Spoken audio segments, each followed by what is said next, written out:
C'est Tiffol, c'est la fin, on se retrouve pour une nouvelle vidéo Lego Review aujourd'hui d'un set Lego Ninjago Dragon Racing saison 3 partie 2, sorti le 1er juin 2025 au prix public de 19,99 € contenant 111 pièces. Vous l'aurez compris, aujourd'hui on va parler du duel en voiture de course de Rogue et Drix.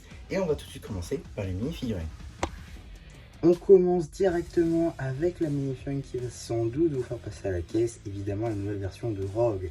Bon, on va tout de suite se le dire, la véritable nouvelle pièce c'est la cagoule qui reprend donc le moule de janvier 2024, ici en déclinaison dorée et Earth Blue, qui est donc un bricoleur, donc une toute nouvelle version, une exclusivité à ce set de juin 2025. Le reste par contre a déjà été vu, notamment la tête qui elle est une nouveauté de janvier 2025, pareil pour le torse et les jambes, mais qui sont pas du tout exclusifs. Finalement très sympathique avec tous ces détails, c'est-à-dire les étiquettes, les éclairs, la fourrure sur le torse, c'est juste magnifique. Le logo de Rogue comme toujours à l'arrière, entouré d'éclairs, parfait, ainsi que la seule et unique expression faciale. En termes d'accessoires, un katana doré, tout ce qu'il y a de plus classique. Maintenant, la deuxième figurine où il y a réellement un intérêt, c'est-à-dire la nouvelle version de Nia, qui est évidemment une mini-figurine exclusive à ce set. En effet, sans son armure, ça en devient une mini-figurine exclusive. Sinon, on la retrouve dans le Bounty à 200 €, qui est sorti lui aussi le 1er juin 2025. Donc voilà, pour la partie 2. Sinon, les cheveux, c'est une nouveauté de juin 2021, et la tête, c'est 2018 pour la saison 8 de Ninjago. Le torse et les jambes, c'est la nouveauté juin du coup pour cette nouvelle version. Un soin d'ailleurs très sympathique a été apporté à cette tenue avec toujours le logo qui a l'air d'être peint à la main à l'arrière du torse, toujours les lanières qui peuvent être visibles, c'est du beau boulot. Également une seconde expression faciale un peu plus souriante. En termes d'accessoires, un katana doré, lui aussi tout simple. Et puis bon, la figurine où vous ne cherchez pas d'excuses, c'est évidemment une figurine de Drix sans épaulettes qui devient maintenant un running gag, c'est-à-dire que c'est le membre des 5 amis que tout le monde a en 8000 exemplaires. Bon, ce qui est pas mal, c'est que c'est aussi un membre qui est plutôt apprécié dans la série, donc ça permet d'avoir sa mini-figurine assez facilement. Maintenant, il est un peu trop disponible.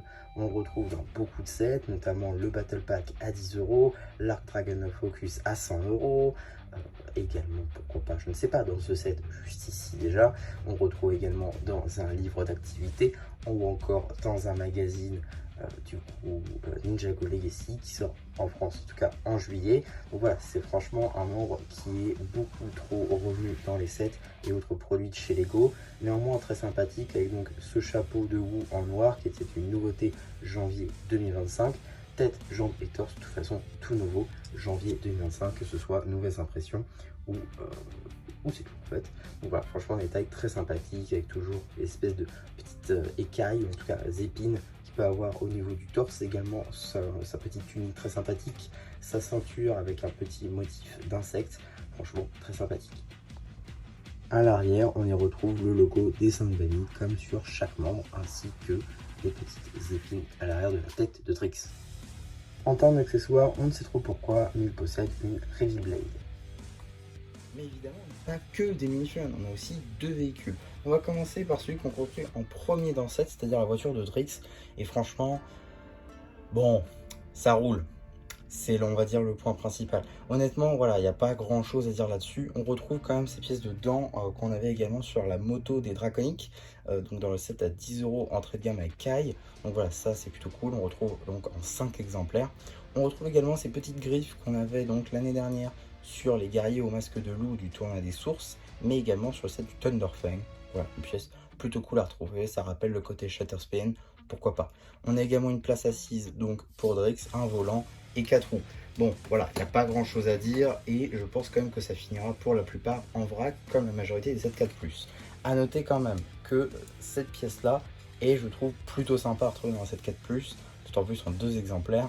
Donc voilà, ça pour des mocks, ça peut être plutôt sympathique. Il y a quelques pièces assez sympas pour de la création, mais globalement, est-ce que ça vaut de le garder monté? Carrément pas. Pour ma part, ça partira en destruction directement.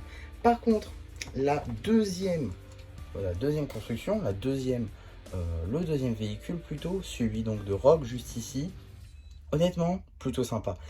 Très honnêtement, très sympa, je trouve. Elle est plutôt grande en vrai pour un 7.4+. Il y a pas mal de choses à dire, notamment ici cette petite pièce topographie avec beaucoup de détails un peu mécaniques, également éclairs, et surtout la tête de Dragon Source juste ici, comme à l'arrière des tenues DR1. Donc ça c'est plutôt sympa, avec une très belle topographie d'ailleurs, assez bien centrée. Donc ça c'est plutôt sympa. On a également un avant juste ici en doré. On a également des pièces ici, on peut mettre en snot, ça en bleu, donc ça c'est plutôt cool. Également des plates en cool yellow, notamment des 2x4 qui sont plutôt bien présentes. Je crois qu'il y en a à peu près 6, donc c'est plutôt sympa. On a également à l'arrière ces pièces de toit, c'est des nouvelles pièces qui étaient notamment dans le temple 4+ de janvier, mais en déclinaison vert foncé, Earth Green pardon. Donc les retrouver en bleu, qui est donc un recolor, une toute nouvelle version, c'est plutôt sympa. On a également de nouveaux projectiles juste ici qui sont disponibles en 4 exemplaires dans le set, comme ceci. Et à contrario des autres pinoches techniques qui étaient mis dedans, celles-ci vont assez loin je trouve, ce qui règle un petit peu le problème, et j'espère qu'on reverra cette pièce dans d'autres coloris afin de pouvoir les modifier, notamment dans les sets Star Wars où cette mécanique est réapparue depuis 2021. Voilà, on s'en refait un, c'est plutôt sympa. Donc 4 exemplaires dans les 7.4+, qui permet, si vous en perdez un, de le changer. Donc ça c'est plutôt sympa, donc 2 pièces sup. Autre chose à dire que je trouvais plutôt sympathique, je sais ça a déjà été dit sur YouTube, mais je voulais le redire ici puisqu'on est sur une review. Ces 2 pièces, donc, enfin c'est même ces 3 pièces, c'est-à-dire les pneus, les jantes et la pinoche technique, qui sont normalement dissociables chacune, sont déjà construites comme ça dans le sachet. Voilà, je pense que c'est pour faciliter la construction, ce qui est franchement un très bon point lorsqu'on parle d'un 7.4+, c'est-à-dire à destination des enfants. Ça peut être des pièces qui sont potentiellement un petit peu compliquées si on ne comprend pas, ou si c'est notre premier set Lego. Donc les mettre ensemble, c'est pas un mauvais choix. J'avoue que c'est un très bon choix. J'espère juste que ça va rester au 7.4+, parce que pour le coup c'est une bonne fonctionnalité pour les 4+, mais pour les sets de base, j'espère quand même qu'ils vont pas les trucs, parce que c'est plutôt sympa des fois de mettre les gens dans les pneus. Mais voilà, ça c'est juste mon goût personnel. Si je devais revenir sur le set, parce que oui, bon, c'est un peu fini, il n'y a plus trop grand chose à dire, on va pas se mentir. C'est une bonne boîte, on a quand même 3 mini-figurines, dont Rogue qui aborde une nouvelle version. Ça permet d'avoir Nia pour pas très cher, parce que sinon on la retrouve seulement dans le Bounty. Drix, encore une fois, ça c'est un peu dommage. Maintenant, une Rox ne serait pas passée, puisqu'elle a de trop petites jambes. Un Zark non plus, puisqu'on n'aurait pas eu la pièce de robe. Cure venait d'arriver, et bon, là pour le coup ça va passer. On aurait pu aussi avoir un Noct. Donc ouais, pour le coup, Drix, c'était un peu le choix, on va dire, de la fainéantise, et aussi accessoirement pour pouvoir en caser un autre. Drix, c'est, on va dire, le membre, si vous l'avez pas, je sais pas comment vous avez fait, parce que vraiment il est disponible partout, il sera même prochainement disponible dans un livre d'activité en presse. Franchement, il est disponible beaucoup trop de fois, et bon, ça c'est un peu dommage d'en revoir à chaque fois. Sinon, on a quand même une Reveal Blade et pas mal de pièces plutôt cool, notamment un nouveau projectile qui, je pense, vont devenir très cool, notamment dans les autres gammes. Je pense ici à Star Wars, voire Marvel. Donc voilà, franchement un très bon set qui annonce que du bien pour la suite en ce qui concerne les pièces qui ont été rajoutées, ou les nouveaux moules, ou les recolors. Donc ça c'est plutôt cool. Également de très bonnes mini-figurines. En gros, ça s'adresse à un public de collectionneurs de mini-figurines, notamment pour Rogue et Nia, et forcément aux enfants, qui on va dire est la principale cible pour Lego. Donc voilà, en gros un set plutôt réussi, même si je trouve peut-être un peu dommage que ce soit une exclusivité store, parce que vraiment il faut y aller exprès quoi. Personnellement j'y suis allé exprès en store pour ce set, je suis pas déçu, mais voilà, je pense que il aurait pu être plus largement disponible, notamment dans les grandes surfaces, style Auchan, Leclerc et autres, que évidemment vous connaissez tous.